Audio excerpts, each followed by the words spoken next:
The 2025 Shanghai Cooperation Organization Summit opens this week in Tianjin, focusing on regional security, counter-terrorism, trade, energy, digital cooperation, and food security. Cyber defense, artificial intelligence, and the formal membership of Belarus are also on the agenda.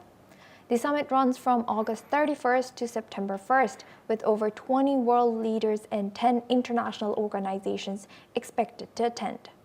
Kazakh President Kassym-Jomart Tokayev has said that the summit will shape the SCO's future, strengthening its role as a source of stability and deepening ties between China and Kazakhstan. Nepal's Prime Minister KP Sharma Oli, Kazakh President Kassym-Jomart Tokayev, Maldives President Mohamed Muizzu, and Cambodian Prime Minister Hun Manet have already arrived in Tianjin. While ahead of the gathering, Chinese President Xi Jinping has met with UN Secretary General Antonio Guterres and senior CPC official Kai Qi have met Egyptian Prime Minister Mustafa Madbouli, pledging deeper cooperation. This is the largest SCO summit ever, hosting leaders including Xi Jinping, India's Narendra Modi, Russia's Vladimir Putin, and other world leaders.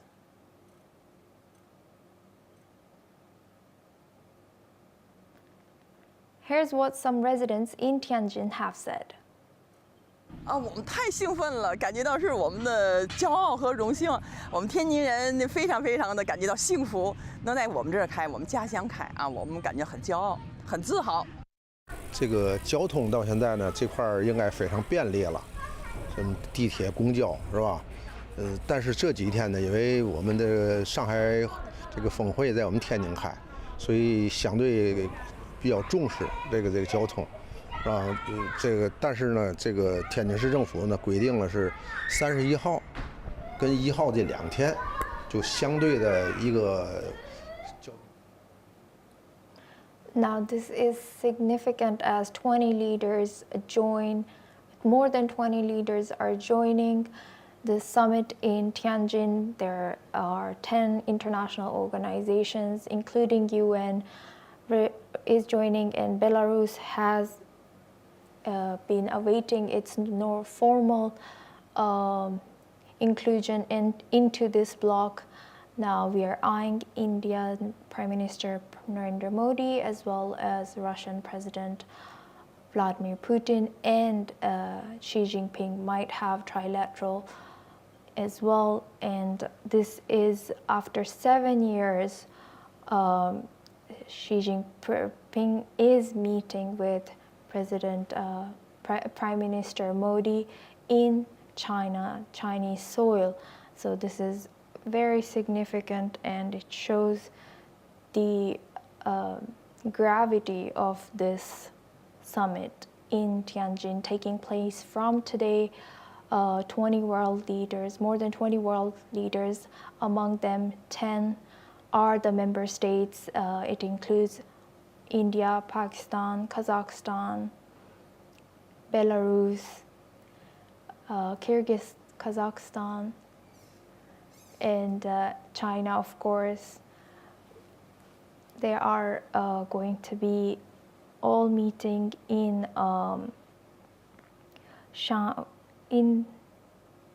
Tianjin. This organization has 10 full member countries: Belarus, China, India, Iran, Kazakhstan, Kyrgyzstan, Pakistan, Russia, Tajikistan, and Uzbekistan. Belarus being the most recent country to become a full member, joining just in July. And also, President Xi Jinping will be taking bilateral talks with Putin, and this is the 7th time in this year that they are meeting. So in just 1 year, 7 times they've already met, and now they are meeting 7th time. This Russia and China's relationship has been close, but this SCO summit will have other countries also joining the bloc, and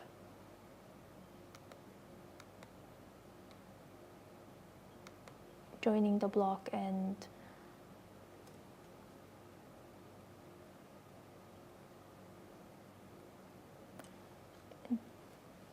the Shanghai Cooperation Organization Summit opens this week in Tianjin, focusing on regional security, counter-terrorism, trade, energy, digital cooperation, and food security.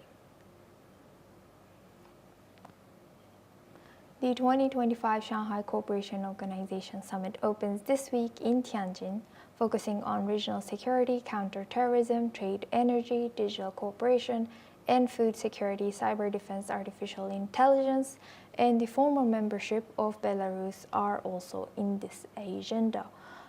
The summit runs from August 31st to September 1st, with over 20 world leaders and 10 international organizations expected to attend.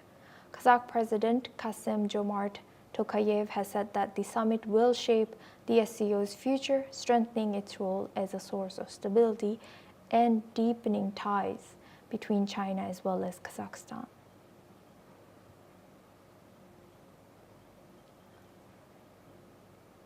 Hi, I am in Tianjin in China at the SCO summit. Joining me right now is Su Yutim. She is the CGTN anchor, and she's come all the way from Beijing to be part of the SCO summit. Thank you, Su, for joining me. Thank you very much for inviting me to your very special show. Thank you very much, Miga. So I do want to understand from you, of course it is the 2025 SCO summit. What I am focusing on over here is, of course, the Indian Prime Minister Narendra Modi's visit to China. He will be arriving later today in Tianjin. How do you see India-China relations growing in the future? Well, you know that this is a very good question, because you know that this year marks the 75th anniversary of the establishment of diplomatic relations between China and India.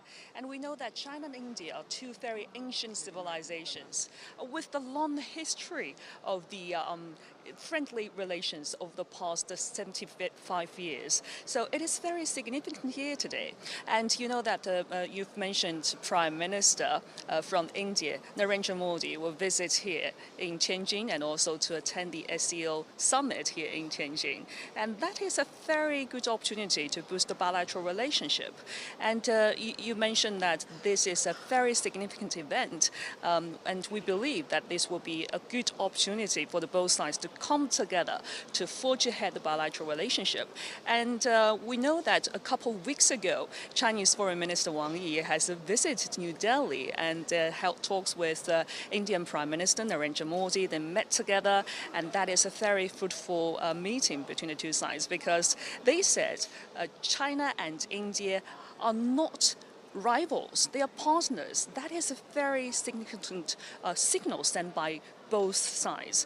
And they just said that the two sides will just implement the consensus reached by the two heads of state, the two leaders in the Kazan meeting last October. So we believe that within the SCO framework, SCO will provide a very important platform for both sides, not only India and China, but also the whole SCO big family together. You know that over the past 24 years since the establishment of the SCO in 2001, this organization has grown bigger with several rounds of expansion. The SCO now consists of 10 member states, 2 observer states, and 14 dialogue partners. So that is a big family. So not only we are talking about the bilateral relationship, but also the multilateral relationship.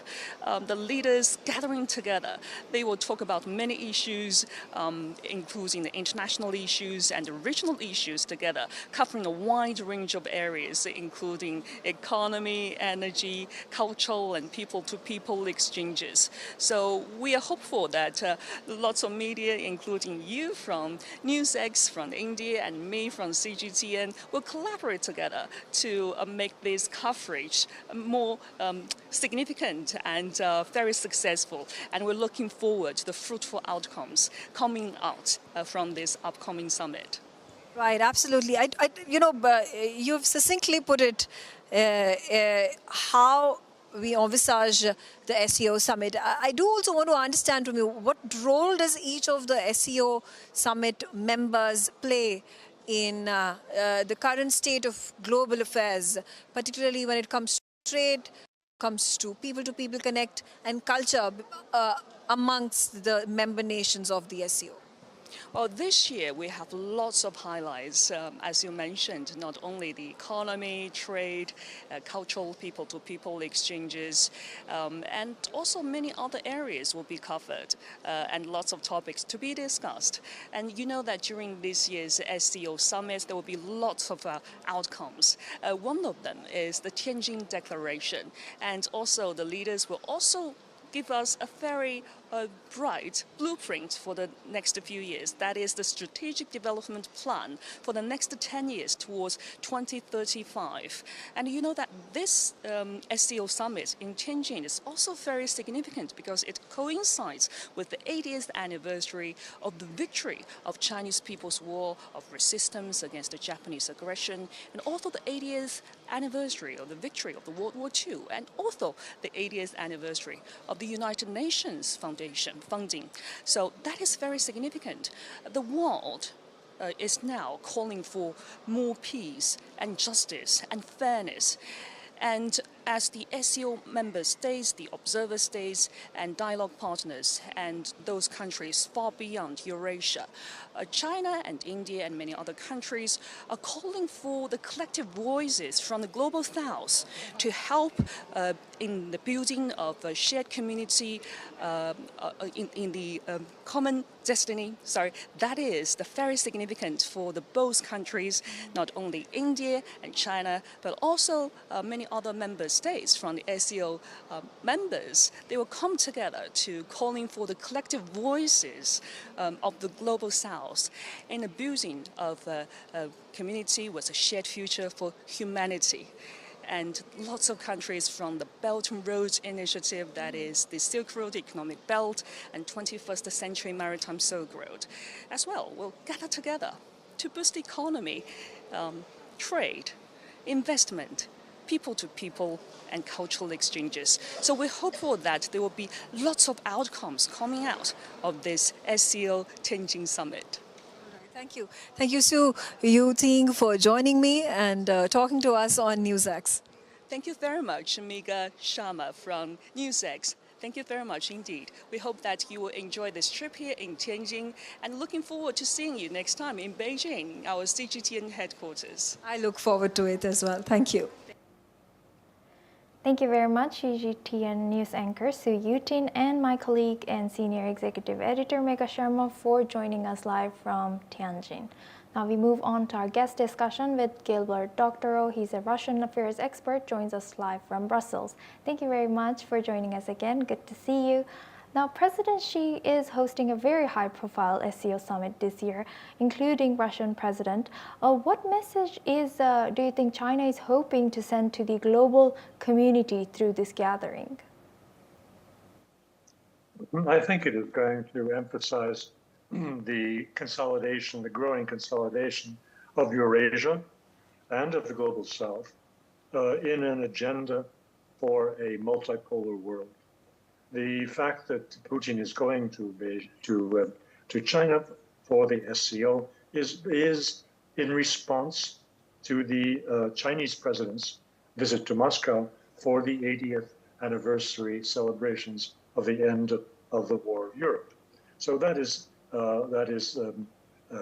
exactly a reflection of the preceding visit. Nonetheless, what we see here is an additional presence that is very important. The presence of India, of Mr. Modi, because in the past few weeks, India has found itself in a spat with the United States, which has reversed 25 years of American efforts to bring India into an anti-Chinese encirclement or coalition against China. That has now collapsed entirely, and I believe that these big three powers, China, Russia, and India, will be using time at the on the alongside the regular meetings of the Shanghai Cooperation Organization and ahead of the parade in Beijing for the 80th anniversary, to discuss precisely these crucial issues of how to respond to America's aggressive behavior and how to defend themselves against the economic warfare. Dr. Gilbert, we will be cutting to live in China, so please stay with us and thank you for joining us.